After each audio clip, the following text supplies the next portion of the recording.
i ti mene nećeš dođeš na karate. A šta ćeš na karate, Evsi? Hoću da naučim. A tamo se ljudi ne biju, nego se izbjegavaju da se ne udare, nego kao da se uplaši čovjek. To se tamo radi, da se nauči. A znaš li da tata nikad nije išao na karate? Pa znam. Pa šta ćeš na karate, Evsi?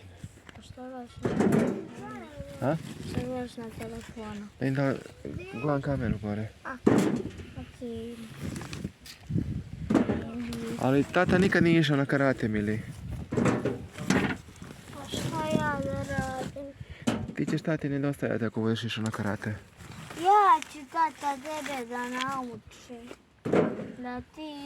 Da ti naučiš karate, da ne moramo da plaćamo duplo, nego ja tebe da naučim sve o karate. Ako me ti vodiš, ako ne vodiš, onda ništa ne... Ali tata će tebe naučiti karate. Nećeš, ti nikad nisi išao na karate, znači nećeš. Ali šta ćeš, sine, ako budeš išao tamo, ti ćeš tati nedostajati za to vrijeme dok si tamo. Ali ti duplo ostaješ na poslu, pa i meni nedostaje. Puno mi nešto treba što tebe nema. Nemoj, sine, da ideš. Tako Tata je gledao na filmovima kako oni rade karate i tata će tebe naučiti karateu. ne. Što si? Ali oni znaju lakše da me nauče.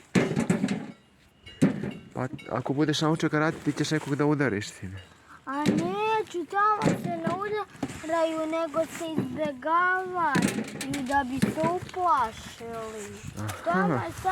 Mi se tamo igramo kao se, onako se udaramo, ali kao da bude igra i slomio sam to. Tek bojnik sam slomio, tek ispao.